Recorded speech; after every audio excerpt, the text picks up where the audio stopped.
अऊज़ु बिल्लाहि मिनश्शैतानिर्रजीम। अस्सलाम वालेकुम students, welcome to this YouTube channel accounting की दुनिया। स्टूडेंट्स, हमारा लास्ट क्वेश्चन चल रहा था कंपनीज फाइनल अकाउंट का, चैप्टर नंबर 4 एडवांस अकाउंटिंग का, बीकॉम पार्ट 2 का ये चैप्टर है। अच्छा जी, क्वेश्चन नंबर 19 का हमने last time profit and loss account, trading profit and loss account और इसका अप्रोप्रिएशन अकाउंट हमने बना लिया था। इसकी बैलेंस शीट थी जो आज हम करने जा रहे हैं, तो डायरेक्टली हम बैलेंस शीट की तरफ चलते हैं। वो स्टूडेंट्स जिन्होंने लास्ट वीडियो इसकी अगर नहीं देखी तो उसको लाजमी तौर पे देख लीजिएगा, अदरवाइज़ ये क्वेश्चन आपके ऊपर से गुजर जाएगा, इसकी समझ नहीं लगेगी खाली बैलेंस शीट की। बेहतर है कि लास्ट वीडियोस जो अपलोड की गई हैं इस चैप्टर की वो सारी देखेंगे तो ही ये वीडियो भी आपको बेहतर तरीके से समझ लगेगी। क्वेश्चन की तरफ चलते हैं। सबसे पहले हमारे पास यहाँ पर हम हेडिंग बनाएंगे issued and paid up capital. Issued and paid up capital. Paid up capital ये स्टूडेंट्स हमारे पास क्वेश्चन में बताया हुआ है 5 लाख से 5 लाख। उसके बाद आपने यहाँ पे हेडिंग बना देनी है एक रिजर्व्स की। रिजर्व्स में आप सबसे पहले profit and loss appropriation account जो लास्ट टाइम हमने बनाया था उसका जो आंसर होगा वो इधर मेंशन कर दें। 1,99,70 आया था। इसके अलावा आपने यहाँ पे अब लिखना है जनरल रिज़र्व। जनरल रिज़र्व आप देख लीजिएगा कि कहीं ऊपर ट्रायल में कहीं गिवन तो नहीं है। अगर गिवन है तो जो ये हमने लास्ट में ट्रांसफ़र किया था वो इसमें ऐड हो जाएगा। अगर नहीं है तो सिर्फ जो हमने फर्दर ट्रांसफ़र किया है जो कि ये हमारे पास ये हमें गिवन था 30,000, ये देखिएगा 30,000 गिवन था, सिर्फ यही आ जाएगा। ठीक है, तो यहाँ पे फिल वक्त यही गिवन है, मैं यही लिख देता हूँ 30,000। डिविडेंड इक्वलाइजेशन रिज़र्व था, डिविडेंड इक्वलाइजेशन रिज़र्व, ये भी रिज़र्व की हेडिंग में आ जाएगा 25,000 से। इसके अलावा अगर कोई रिज़र्व का हेड हो तो आप लिख लीजिएगा यहाँ पे। रिज़र्व्स के हेड के बाद आपने यहाँ पे बना देना है डिबेंचर्स की हेडिंग बना दें, डिबेंचर्स। ठीक है जी, ये डिबेंचर्स हमारे पास यहाँ पे 5% डिबेंचर्स गिवन है। 5% डिबेंचर्स की जो अमाउंट है वो है जी हमारे पास 1,20,000। इसके बाद आप यहाँ पे हेडिंग बना रहे करंट लायबिलिटीज़ की। करंट लायबिलिटीज़ में सबसे पहले हम लिख लेते हैं क्रेडिटर्स। क्रेडिटर्स हमारे पास क्वेश्चन में गिवन है स्टूडेंट्स 90,000। इसके अलावा हमारे पास फर्दर इसमें जो पॉइंट्स आएंगे जी, बिल पेएबल, बिल रिसीवेबल भी गिवन है, बिल पेएबल भी गिवन है। बिल पेएबल है हमारे पास 75,000 से, 75,000 से गिवन है। इसके अलावा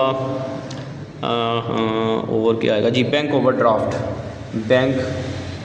ओवरड्राफ्ट, ये हमारे पास गिवन है स्टूडेंट्स 1 लाख से,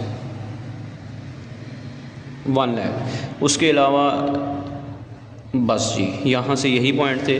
अब यहाँ पे हम लिखते हैं फाइनल डिविडेंड, जो हमारे पास एडजस्टमेंट के पॉइंट थे। फाइनल डिविडेंड ये क्वेश्चन में हमारे पास गिवन है। फाइनल डिविडेंड हमने निकाला था 2.5 पर शेयर था, 50,000 से मल्टीप्लाई किया था तो 1,25,000 आया था। इसके अलावा प्रोविजन फॉर टैक्सेशन ये क्वेश्चन में ही बताया हुआ है 50,000 है। और इसके अलावा जनरल रिज़र्व हमने ऊपर लिख दिया। और कोई ऐसा पॉइंट नहीं है जो यहाँ पे आना है। आई थिंक अगर कोई होगा तो देख लेंगे हम। खैर, एसेट साइड की तरफ चलते हैं। एसेट साइड पे सबसे पहले आपने हेडिंग दे देनी है फिक्स एसेट। फिक्स एसेट में हमारे पास यहाँ पे गिवन है इक्विपमेंट जो क्वेश्चन में हमारे पास गिवन है वो 1,80,000 से गिवन है। अब ये नहीं करना कि यहाँ पे जो हमने सेल किया उसमें से माइनस करेंगे, उसका फैक्ट हमने कर दिया, बस लेस इसमें से करनी है आपने डेप्रीसिएशन जो कि 10% हमने इस पर ली थी तो 18,000 आ गई थी। इसके अलावा फिक्स एसेट मेरा ख्याल है और कोई भी गिवन नहीं है। बिल्कुल ऐसे ही लग रहा है मुझे जी, फिक्स एसेट कोई नहीं नज़र आ रहा हो। अच्छा, इसके बाद हम चलते हैं ये परसेंटेज वाली इन्वेस्टमेंट, इसको हम लिख लेते हैं लॉन्ग टर्म इन्वेस्टमेंट के नाम से। लॉन्ग टर्म इन्वेस्टमेंट हमारे पास यहाँ पे क्वेश्चन में गिवन है 5% इन्वेस्टमेंट, 5% इन्वेस्टमेंट हमारे पास 5% जो गिवन है ये है 50,000 से, इसको इसी तरह आपने मेंशन कर देना 50,000। उसके बाद लॉन्ग टर्म इन्वेस्टमेंट के बाद यहाँ पे करंट एसेट की हेडिंग बनाने हैं आप। करंट एसेट्स में हमारे पास आ जाएगा, सबसे पहले आप लिखेंगे क्लोजिंग स्टॉक।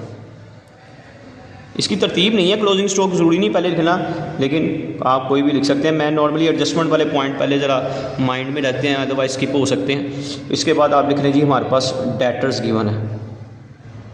डेटर्स हमारे पास हैं स्टूडेंट्स 1,15,000 से 1,15,000। इसके अलावा करंट एसेट की और पॉइंट्स देख लेते हैं। बिल रिसीवेबल गिवन है हमारे पास 78,970 से। इसके बाद एडवांस टैक्स है जी, एडवांस में पे किया तो जारी बात है कि वो हमारा क्या होगा, एसेट ही होगा 32,000 से। इसके बाद फ्री होल्ड प्रॉपर्टी, ये भी यहाँ पे आना चाहिए था। फ्री होल्ड प्रॉपर्टी जी हमारे पास है 5,30,000 से, 5,30,000 से फ्री होल्ड प्रॉपर्टी आ गई। इसके बाद हमारे पास डिबेंचर्स हैं, इंटरेस्ट पे, अच्छा यहाँ पे हमने इंटरेस्ट ऑन डिबेंचर नहीं लिखा। इंटरेस्ट ऑन डिबेंचर जो आउटस्टैंडिंग था सिर्फ, वो हमारे पास था 3,000, वो भी इधर आ जाएगा। अच्छा जी स्टूडेंट्स, इसके बाद कैश इन हैंड है, वो भी इधर ही लिख लें आप। कैश हमारे पास है जी 20,000, उसने क्वेश्चन में बताया है, ये 20,000 कैश आ गया। इनकम टैक्स यहाँ पे नहीं आएगा, और एडजस्टमेंट के भी पॉइंट ऑलमोस्ट तमाम डन हो गए हैं।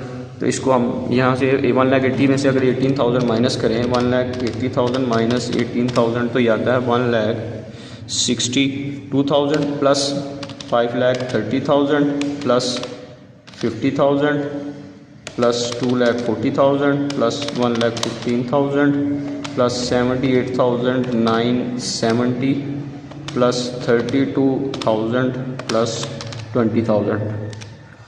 तो ये हमारे पास जी इसका आंसर आ गया 12,27,970।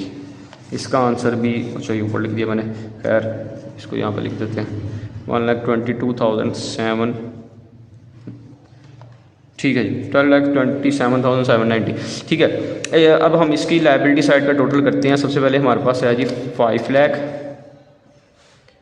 Plus 10,000, 1,99,970 plus 30,000 plus 25,000 plus 1,20,000 plus 90,000 75,000 1,25,000 50,000 and 3,000। तो स्टूडेंट्स ये दोनों साइड का टोटल जो है ये हमारा इक्वल आ गया। ये थी जी हमारी बैलेंस शीट। क्वेश्चन नंबर 19 था, ये इस चैप्टर का लास्ट क्वेश्चन था। जिन स्टूडेंट्स को इसमें कोई प्रॉब्लम आती है कमेंट सेक्शन में बताइएगा, कोशिश करेंगे कि जल्दी से जल्दी आपको रिप्लाई करके तो इसका आपका जो प्रॉब्लम है उसको हल करें। जिन स्टूडेंट्स ने ये वीडियो देखी है, लास्ट वीडियोज़ जो हैं उसको लाजमी तौर पर देख लीजिएगा। ये एक बड़ा इंपॉर्टेंट चैप्टर है जिसमें से पेपर में क्वेश्चन आते हैं। अगर आपको वीडियो पसंद है इसको लाइक करें, शेयर करें, चैनल को सब्सक्राइब करें ताकि आने वाली तमाम वीडियोज़ आप तक पहुँच सकें। इंशाल्लाह नेक्स्ट लेक्चर में स्टूडेंट्स मुलाकात होगी, तब तक के लिए अल्लाह हाफिज़।